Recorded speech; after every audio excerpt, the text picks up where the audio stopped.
which talks about surplus deficit on your balance of payments. We are in this position here maybe, we're in a negative position, we have a deficit.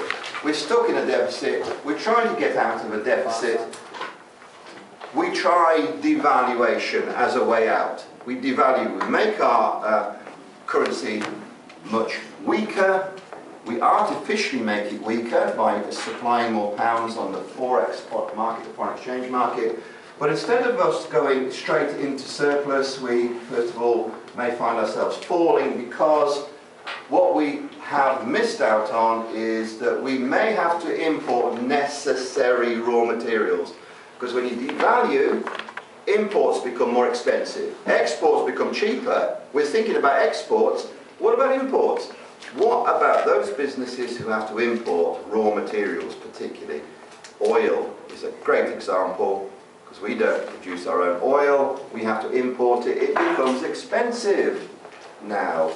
And so we have to pay for these expensive raw materials. Then we change them into finished products. So if we might be importing timber, we then turn that timber into furniture and sell it. That's when it becomes more competitive, when we sell it, when we export it. So initially, we go into a bigger deficit before we actually come out of that deficit. Okay? So over a period of time, we may have a fall before we have a rise into surplus. This is what's known as a time lag situation. Here's our policy. We're in deficit here. This period of time, we devalue. We get worse because our imports that we need, our necessary raw materials, are more expensive. And then we pick up when we begin to sell our finished products. Time lag. We get worse before we get better. That's another kind of very useful tool to use. And it is real. In 1969, the UK government devalued, and as a result of that devaluation, our deficit went worse before it went better, by which time one government had been chucked out to be replaced by another government who everybody said how wonderful they are, because the moment they came into power, this began to improve.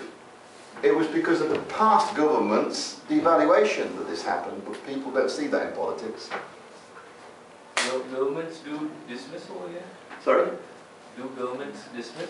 Like Yeah. We can have an election take place. It's usually 4 or 5 or 6 years. Every election is kind of around about that time span. But sometimes there's pressure to bring about an election more quickly.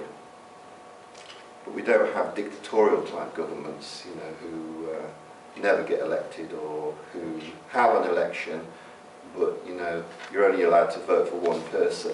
Or you might be allowed to vote for 2 people, one person across this side of the street, and the other person across that side of the street.